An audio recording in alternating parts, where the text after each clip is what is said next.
বন্ধুগণ, শহীদ আবু সিদ্দিক হালদারের পুলিশি নির্যাতনে, নির্মম হত্যার প্রতিবাদে ও শহীদ ইরশাদ আলম, প্রসেন মণ্ডল সহ গণপিটুনিতে মৃতদের ন্যায় বিচার ও অভিযুক্ত অপরাধীদের গ্রেপ্তার এবং দৃষ্টান্তমূলক শাস্তির দাবিতে আগামী 7 আগস্ট বুধবার অর্থাৎ সামনে বুধবার বেলা 1টায় শিয়ালদা রেল স্টেশন থেকে ধর্মতলা ঐতিহাসিক মহামিছিলে দলে দলে যোগ দিন।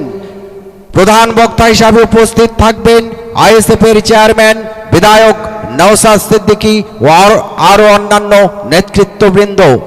বন্ধুগণ, শহীদ আবু সিদ্দিক হালদারের পুলিশি নির্যাতনে, নির্মম হত্যার প্রতিবাদে ও শহীদ ইরশাদ আলম, প্রসেন মণ্ডল সহ গণপিটুনিতে মৃতদের ন্যায় বিচার ও অভিযুক্ত অপরাধীদের গ্রেপ্তার এবং দৃষ্টান্তমূলক শাস্তির দাবিতে আগামী 7 আগস্ট বুধবার অর্থাৎ সামনে বুধবার বেলা 1টায় শিয়ালদা রেল স্টেশন থেকে ধর্মতলা ঐতিহাসিক মহামিছিলে দলে দলে যোগ দিন। প্রধান বক্তা হিসাবে উপস্থিত থাকবেন আইএসএফ এর চেয়ারম্যান বিধায়ক নওশাদ সিদ্দিকী ও আরো অন্যান্য নেতৃত্ববৃন্দ।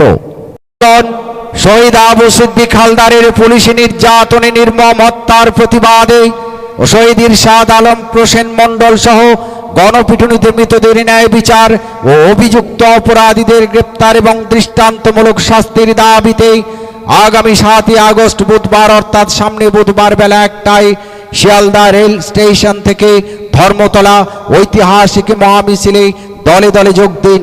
প্রধান বক্তা হিসাবে উপস্থিত থাকবেন আইএসএফ এর চেয়ারম্যান বিধায়ক নওশাদ সিদ্দিকী সাহেব ও আরো অন্যান্য নেতৃত্ববৃন্দ। শহীদ আবু সিদ্দিক হালদারের পুলিশি নির্যাতনে, নির্মম হত্যার প্রতিবাদে ও শহীদ ইরশাদ আলম, প্রসেন মণ্ডল সহ গণপিটুনিতে মৃতদের ন্যায় বিচার ও অভিযুক্ত অপরাধীদের গ্রেপ্তার এবং দৃষ্টান্তমূলক শাস্তির দাবিতে আগামী 7 আগস্ট বুধবার অর্থাৎ সামনে বুধবার বেলা 1টায় শিয়ালদা রেল স্টেশন থেকে ধর্মতলা ঐতিহাসিক মহামিছিলে দলে দলে যোগ দিন। প্রধান বক্তা হিসাবে উপস্থিত থাকবেন আইএসএফ এর চেয়ারম্যান বিধায়ক নওশাদ সিদ্দিকী।